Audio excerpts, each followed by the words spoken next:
My son told me the greatest gift I could give him was to die. That was the sentence that floated over my birthday cake and landed in my 64-year-old chest. I didn't drop the knife. I didn't scream. I just stood there in my kitchen in Lakeview Estates, the good china on the table, my little speaker playing soft jazz from my iPhone on the counter, and wondered if I'd misheard my only child. "Mark," I said, my voice steady in a way my hands weren't. "What did you just say?" He laughed first.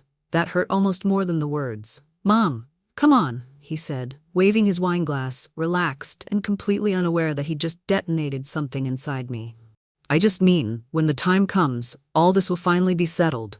It'll make life easier. For everyone." The candles on the cake flickered. Ashley, my daughter-in-law, tightened her smile so hard I could almost hear it crack. "Mark," I heard myself say his name again. "You said the greatest gift I could give you is if I died." He shrugged, took a sip of red wine. "You know what I mean. Don't be dramatic. We're just talking about the future, okay? Inheritance, planning ahead, that's all." The word hung in the air. Inheritance. If you'd walked into my house that night, you'd have thought it was a normal family dinner. Framed photos, my old wedding crystal, the lawns of Lakeview Estates glowing outside. Inside, my son was casually discussing my death over mashed potatoes. "Anyway," Ashley chimed in quickly, touching Mark's arm, "we just want to make sure things are organized. You know how messy estates can get. We don't want you to stress, Mom." She called me Mom like it was perfume, something she spritzed on when company was around.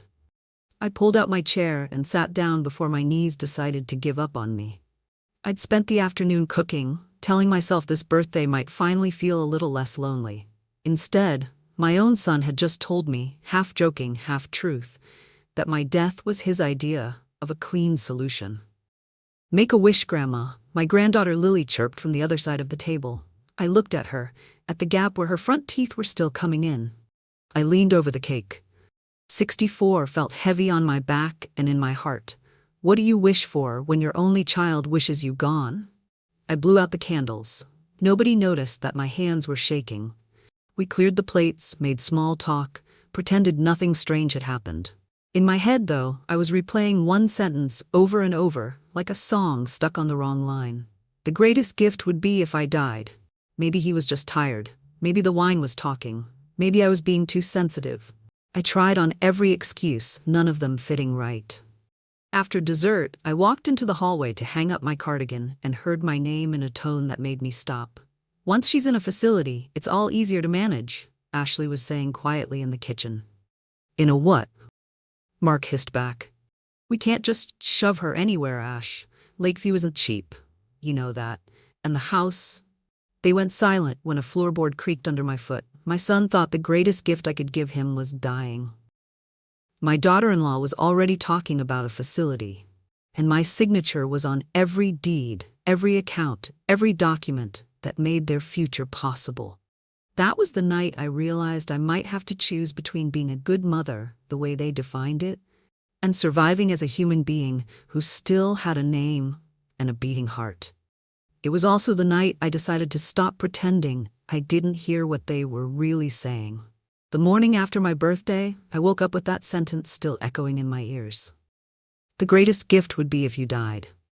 I stared at the ceiling of my Lakeview Estates bedroom, sunlight leaking through the white curtains, warming the same room I once shared with my husband. I should have gotten up right away. But grief feels heavy at 64. It sits on your chest like a sleepy cat refusing to move. I finally rolled out of bed, pulled on my robe, and shuffled into the kitchen to make coffee. But the second I picked up the mug, my hand shook so hard I spilled half of it on the counter. "Well done, Linda," I muttered, grabbing a paper towel. "If they weren't planning to put you in a facility before, they definitely will after this performance." I tried laughing at my own joke. It worked, a little. I needed air, movement, anything to keep from sinking. So I threw on sneakers and headed to the clubhouse gym, a place I visited about as often as I visited Mars. The treadmill was already taunting me.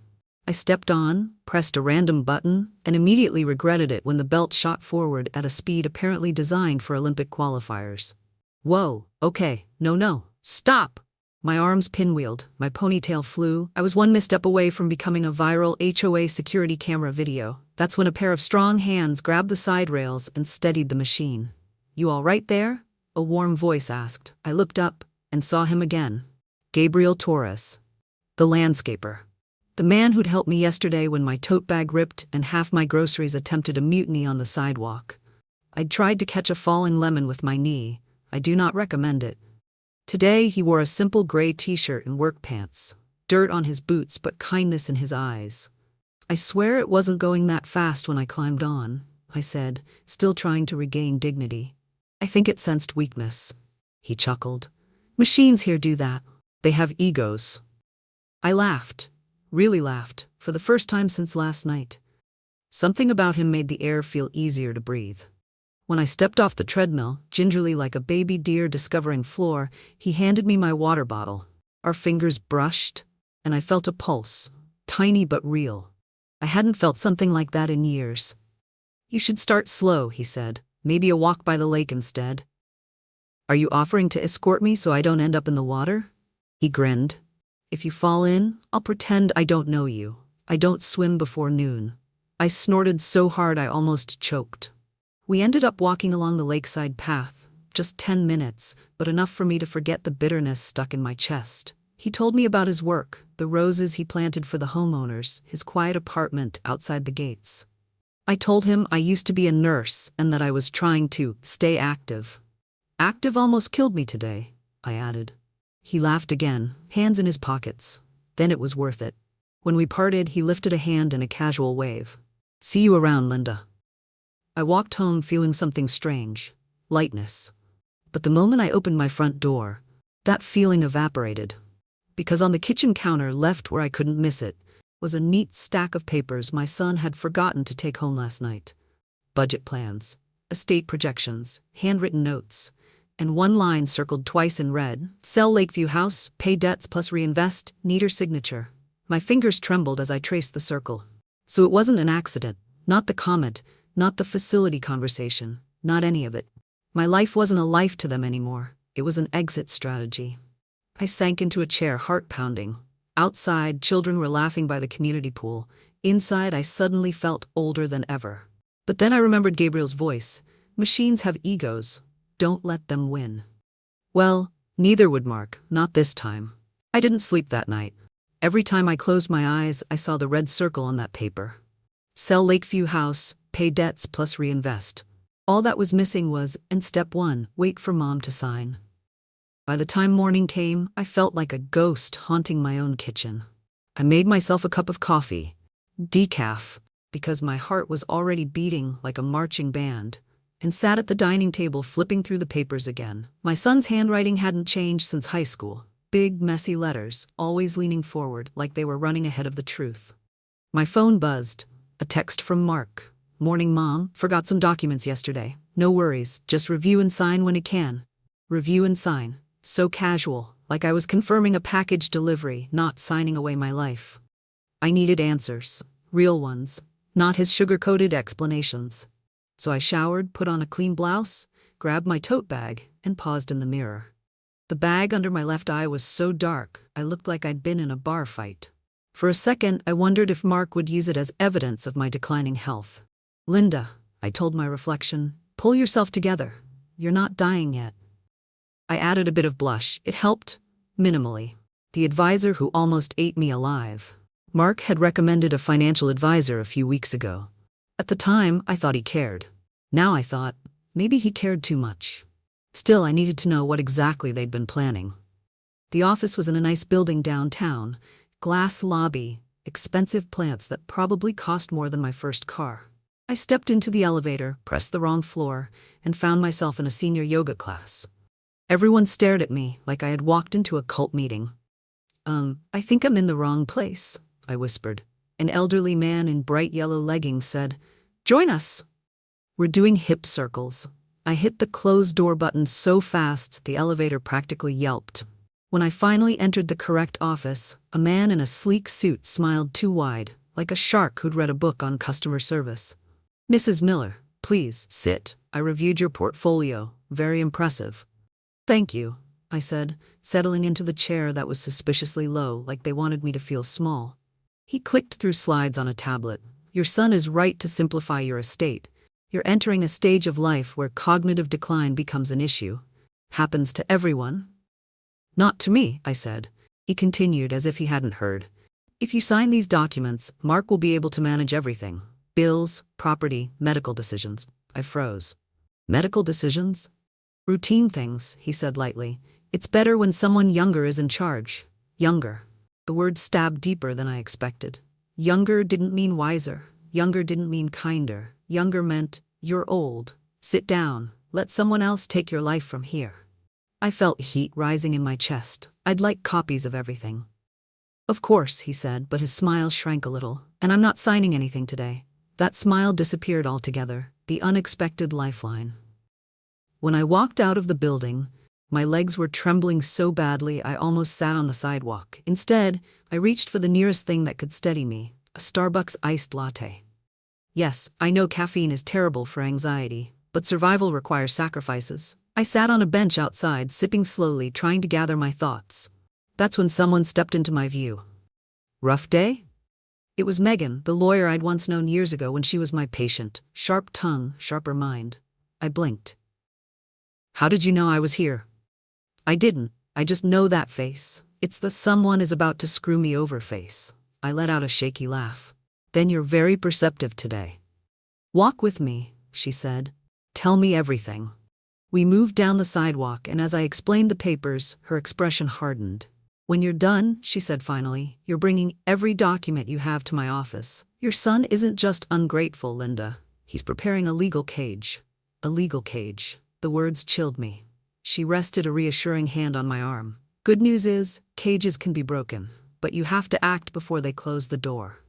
As I drove home, slowly, because my nerves were shot, I thought of the treadmill yesterday, nearly flinging me into oblivion. Machines sensed weakness? No. People did.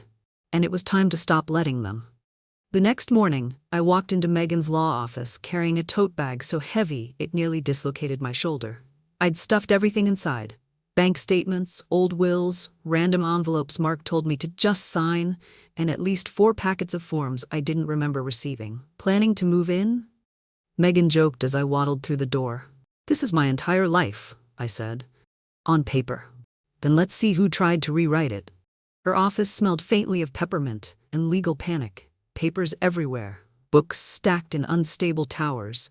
A half-eaten granola bar balanced on top of a tax code thick enough to stop a bullet. It was not a glamorous place, but it felt like the safest room I'd been in for weeks. She sat across from me, glasses perched low on her nose, flipping through the first set of documents so fast I wondered if she had a built-in scanning function. Then she stopped. Her eyebrows rose. Not a good sign. Linda, she said slowly, did you give permission for this? For what? I scooted closer. She flipped the document toward me. A durable power of attorney, already partially filled out with Mark's name written in like it was an autograph. The breath left my lungs. I never signed anything like that. You didn't, Megan said, but he drafted it, and he planned to have you sign it soon. This gives him control over your finances, your property, and, if he pushes it, your medical decisions. Medical decisions, I repeated. So he could, what? Choose where I live, what treatment I get. Where you die, she said bluntly. Potentially. My stomach flipped. I didn't know. And that, Megan said, tapping the document, is exactly what he was counting on. I slumped back in my chair, hands shaking. How did I miss all of this? You trusted your son, she said gently. That's not stupidity. That's motherhood. A lump formed in my throat. She kept reading, occasionally letting out noises that ranged from mild disgust to angry disbelief. At one point, she held up a form and said, Linda, this isn't even the right state's document. He downloaded the wrong template. I mean, thank God, but still. Somehow, that made me laugh. One of those half-crying, half-choking laughs that embarrasses you, but also saves you. Okay, she said, sitting upright like a general preparing for battle. Here's what we're doing. First, you're going to get a full medical evaluation proving you're mentally competent. Second, we draft a new estate plan that protects you. Third, we lock down everything until you're safe. Safe, I repeated. The word felt foreign and necessary. And last, she added, you do not sign anything from Mark, even if it's a birthday card. I nodded. Then Megan handed me a sleek Mont Blanc pen to take notes, heavy, elegant, absurdly expensive. I held it like it was a sacred artifact. If I break this, do I owe you my house? Only if you sign it over to me accidentally, she shot back. We both laughed. Then she leaned forward, serious again. Linda, you're not powerless. You just forgot you had options.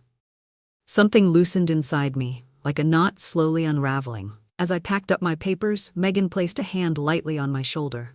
You can still live a full life, she said. Love, travel, friendships, even romance. Your story doesn't end because someone younger decided it should. I swallowed hard. Someone younger hadn't decided. They'd merely tried. And for the first time in a long while, the air felt a little lighter. As I walked out of the office, sunlight hit my face, warm and steady. Maybe life after 64 wasn't something to fear. Maybe it was something to claim. The day after meeting with Megan, I drove myself to Lakeview Medical Center for the full cognitive evaluation she insisted on.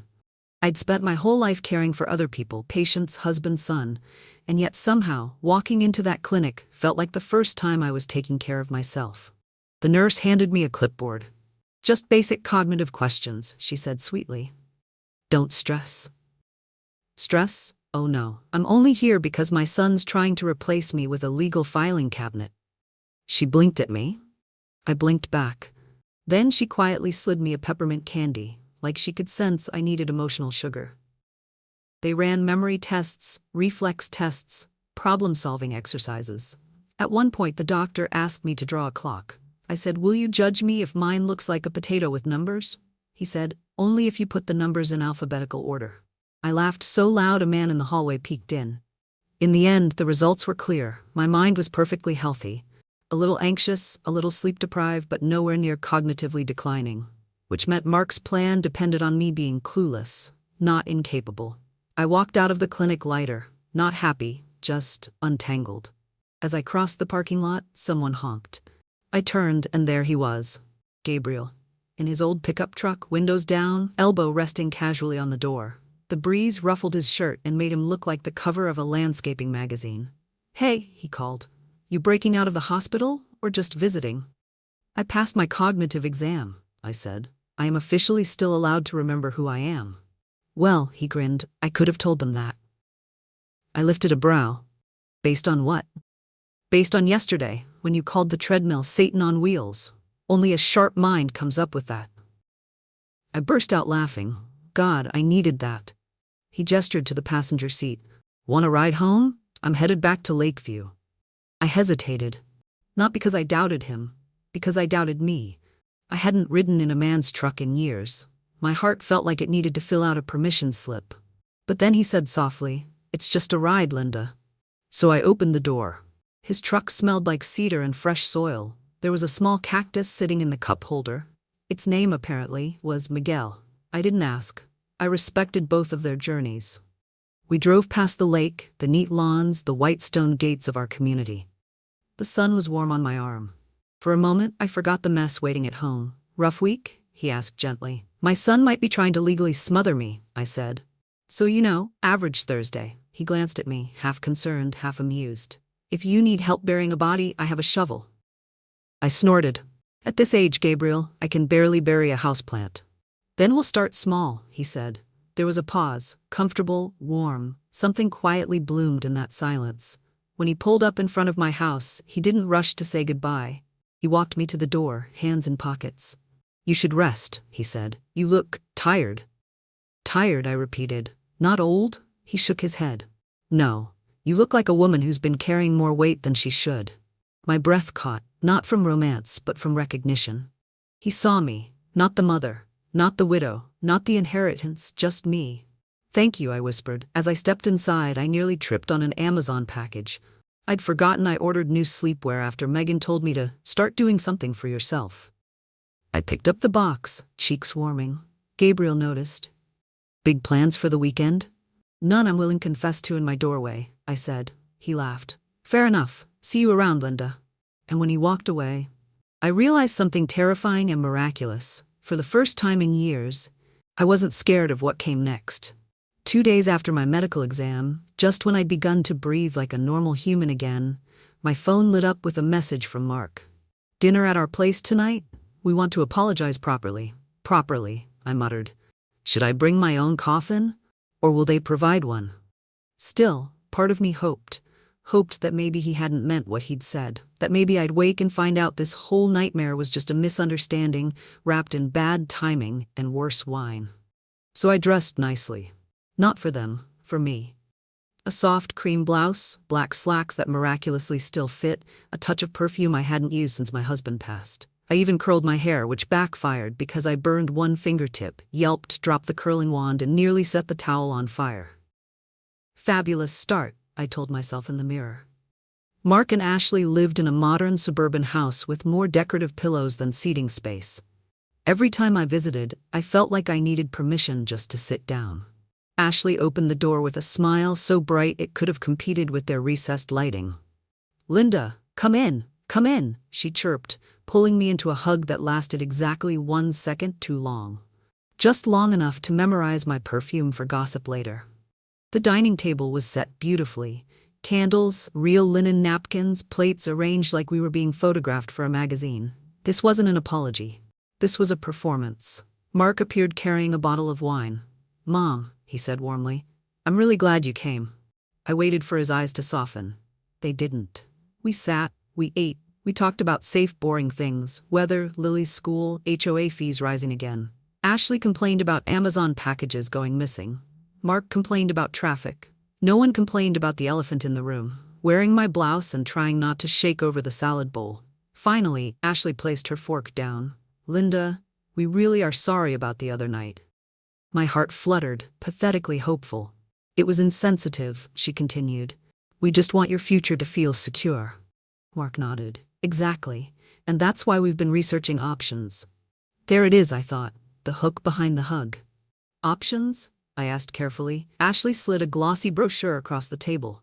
"Just places to consider, retirement communities. Some are really lovely." I glanced at the brochure. Palm trees, smiling seniors, men playing pickleball like their hips weren't held together by hopes and titanium. But then, something in the corner of the room caught my eye. On the countertop behind them sat a stack of papers. Familiar papers. My papers. I excused myself to check on the dessert, and when they laughed and waved me off, I slipped quietly around the kitchen island. The top page made my heart stop. It was my estate summary, printed from the documents Mark had forgotten at my house. But someone, most likely Ashley, had added sticky notes with neat handwriting. "Sell house ASAP. Renovate before listing. Check if mom's insurance covers facility. Ask advisor about medical control timeline." Medical control timeline. Just reading it made my knees wobble. I heard footsteps approaching. I panicked, grabbed the nearest dish towel, and pretended to be wiping the counter like some sort of rogue cleaning fairy. Ashley entered the kitchen. "Everything okay?" "Just a sticky countertop," I said. She glanced around. "Where?" "Everywhere," I replied, gesturing vaguely. She didn't buy it, but she smiled anyway, the kind of smile that says, "I know you know, but I'm not going to say it first." Dinner ended with forced warmth and polite kisses on cheeks. On the drive home, my hands were trembling so badly I had to pull over twice.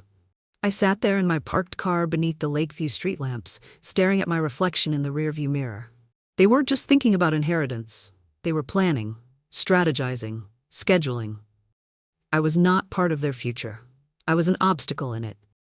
And something inside me, something tired, something pushed too far, finally snapped into place. Maybe Megan was right. Maybe the cage wasn't fully closed yet. Maybe I still had time to break it. The morning after that disastrous apology dinner, I woke up with a single conviction humming in my chest like electricity. I needed to take back control, legally, permanently, before they took it from me. So I showered, dressed, and drove straight to Megan's office before I could let fear talk me out of it. When I arrived, she was stirring her coffee with a pen, which I found concerning. "That's a $300 Mont Blanc," I pointed out. "Exactly," she said. "Stirs better." I laughed so loudly her paralegal peeked in. Megan pushed a stack of papers toward me. "Everything we discussed is ready." I pulled my glasses from my purse. The same pair I'd been wearing for 5 years, because every time I tried buying new ones, Mark told me, "Mom, glasses aren't investments." Well, these were about to be the most important lenses of my life. I skimmed the first page. A new will. A revoked power of attorney. A trust structure that protected my home from anyone with bad intentions, blood-related or not. My heart pounded.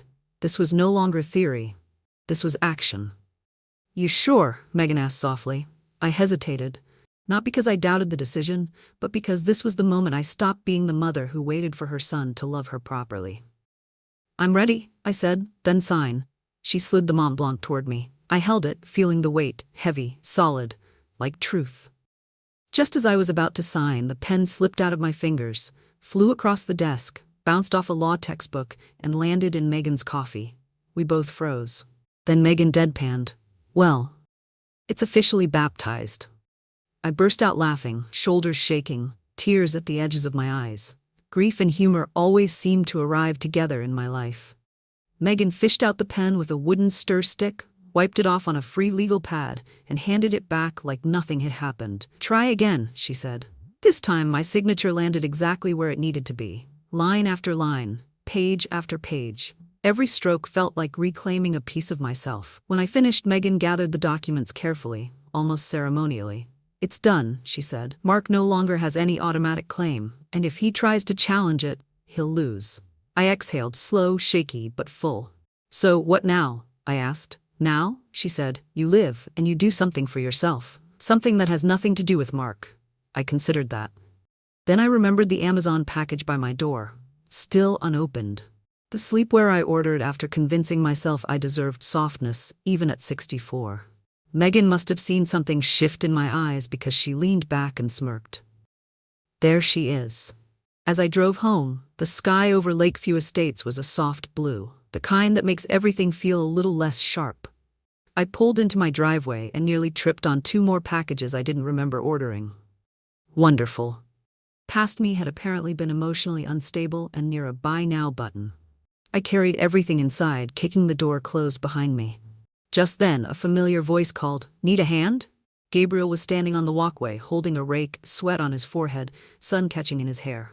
I froze, mid-package, mid-chaos, mid-heart thump. "I'm fine," I said, dropping one of the boxes on my foot. "I'm thriving," he laughed, walked over, and picked up the boxes like they weighed nothing. "You sure about that?" he teased. "No," I admitted, "but today I made some big decisions." He nodded, studying my face with warm, patient eyes. "Good ones? The best." We stood there for a moment, sunlight warming both of us, the future not quite so terrifying. For the first time in months, I felt like a woman with choices, not a problem to be managed. That evening, after signing away the version of my life that no longer served me, I finally opened the Amazon boxes sitting by my door.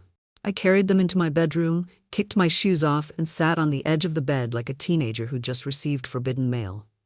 Inside the first box, a soft lavender sleep set, silky, light, more flattering than anything I had owned in a decade. "Oh, Linda," I muttered, "who exactly did you order this for?"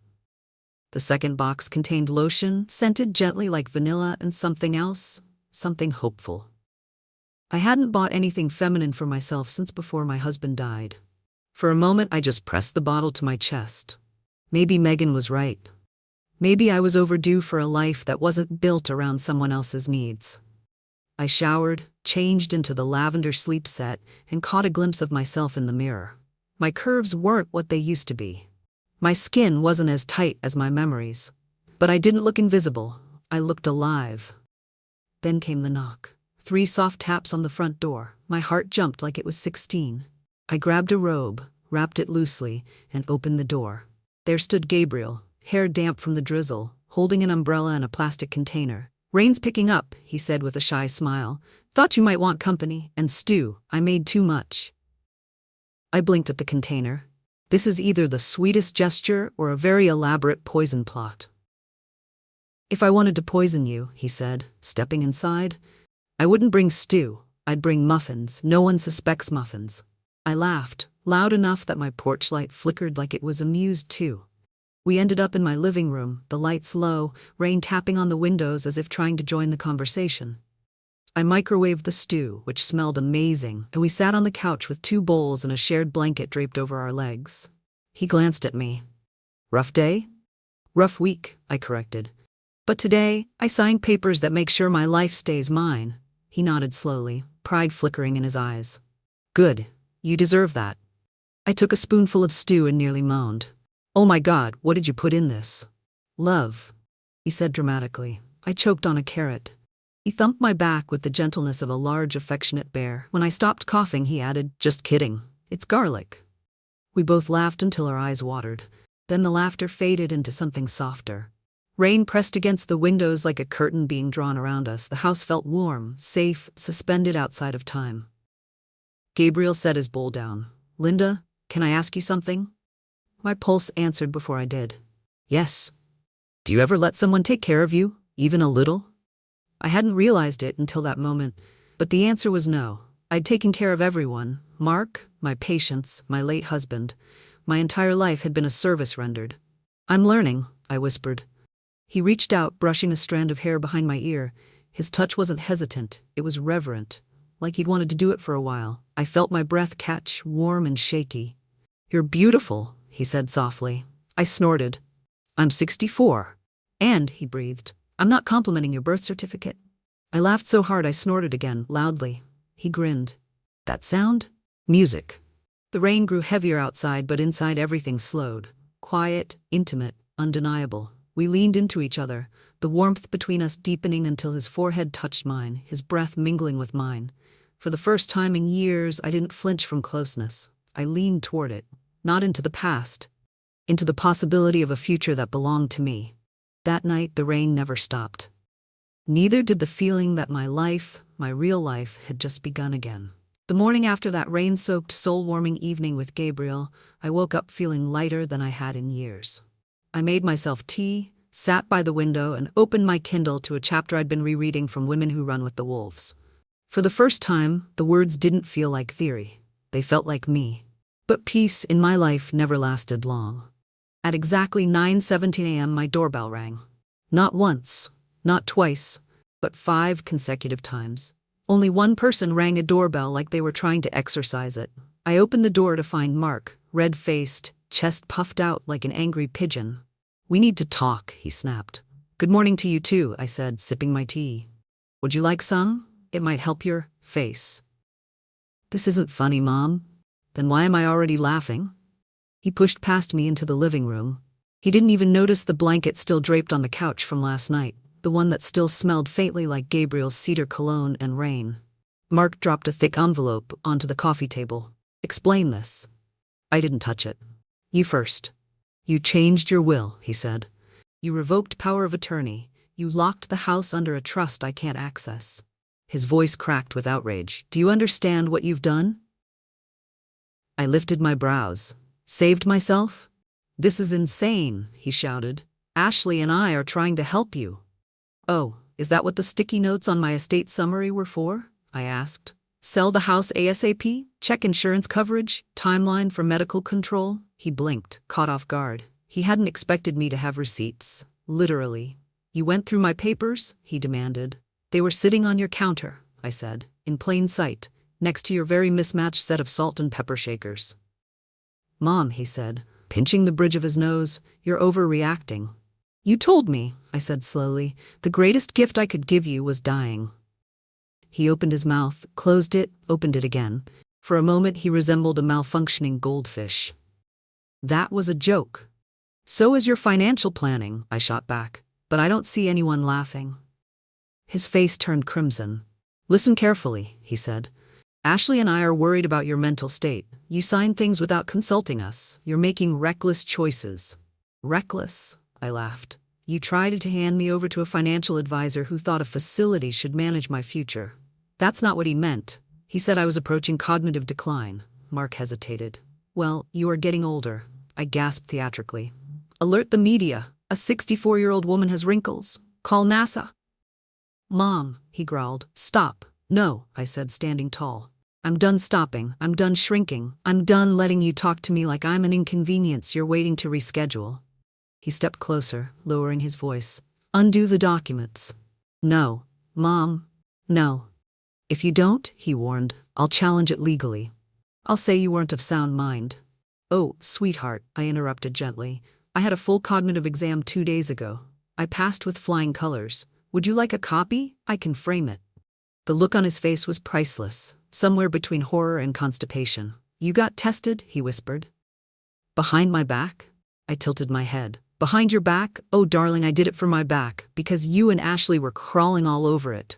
He had no comeback. None. So he grabbed the envelope off the table, crumpled it unevenly because even his anger lacked coordination, and stormed out, slamming the door so hard my wall art trembled. I stared at the closed door, heart pounding. I expected to feel devastated, or terrified, or guilty. Instead I felt clean, like someone had finally opened a window in a house that had been airless for years. A soft voice behind me made me jump. You okay? Gabriel asked. I turned. He was standing in my hallway holding a rake, boots muddy, clearly mid-yard work. Oh, I said, hand on my chest. I didn't hear you come in. Your door was open, he said. You should lock it. Angry pigeons can fly in. I burst out laughing so hard I had to sit down. And when he sat beside me, eyes warm, steady, waiting, I knew the confrontation with Mark wasn't the end. It was the beginning of the real war. And I was finally ready to fight it.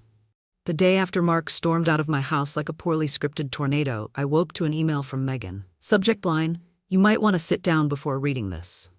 Never a comforting opener. I poured myself a cup of chamomile tea, no caffeine, just courage, and opened the message. Inside was a PDF of a legal notice. A serious one.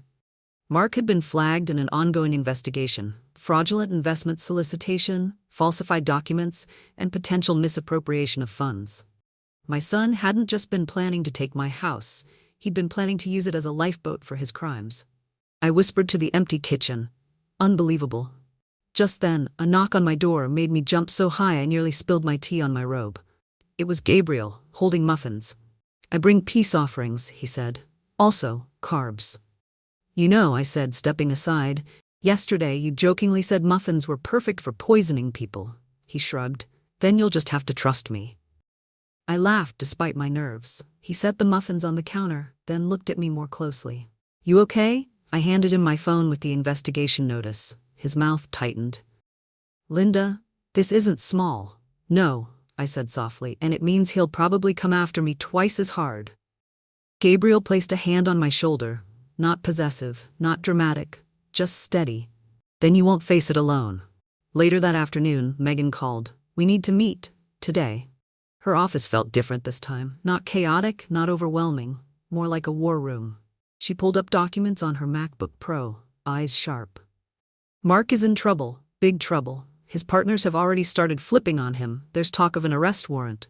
My heart cracked, not with regret, but with something quieter. Acceptance.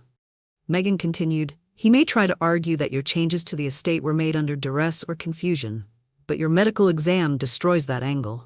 And the trust? I asked. Untouchable, she said.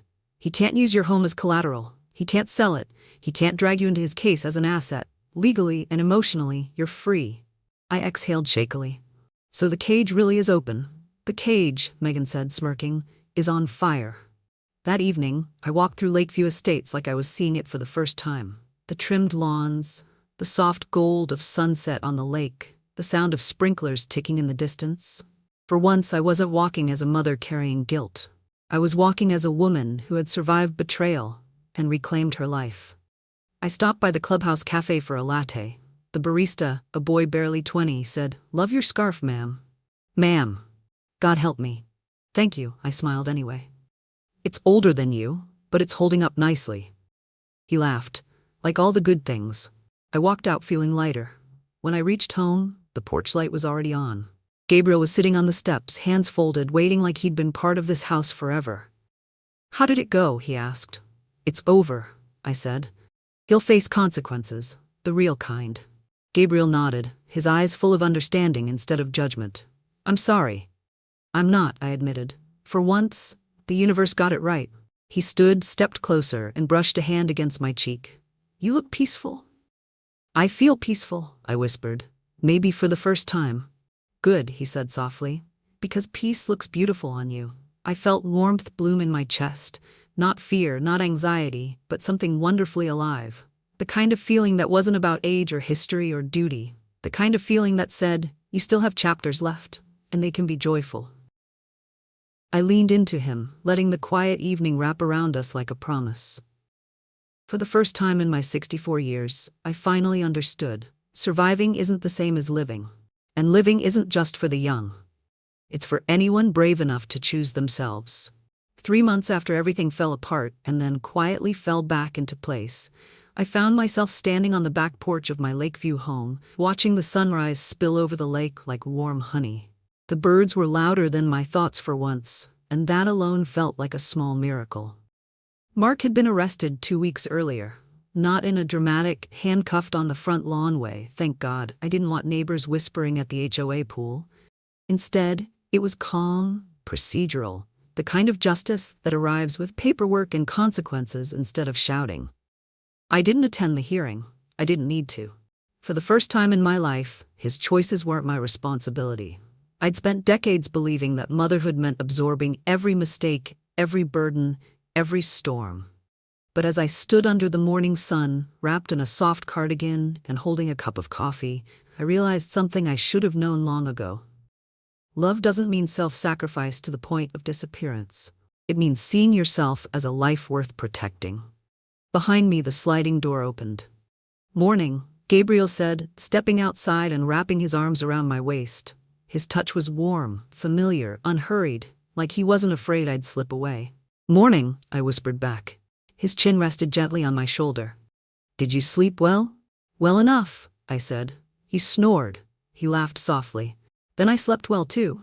We stood there for a while, letting the breeze circle around us. It felt easy, something I never associated with love before. My marriage had been kind, but it had never been free. With Gabriel, every breath felt like permission. He kissed my cheek and said, "I was thinking, maybe today we drive up the coast, windows down, good music, bad snacks." I smiled. "Will there be bathroom breaks?" "As many as a road trip queen requires." He always knew exactly what to say. I turned in his arms, touched his cheek, and whispered, "Thank you for finding me." "I didn't find you," he said. "You walked out of your cage on your own. I just held the door." My eyes stung, but in the soft, full way that means you're healing. I looked out at the lake again, at the shimmering water, at the life I almost gave away, at the future I nearly never met. And I whispered to myself, to the woman who survived, to the woman who learned to live, the greatest gift was choosing me.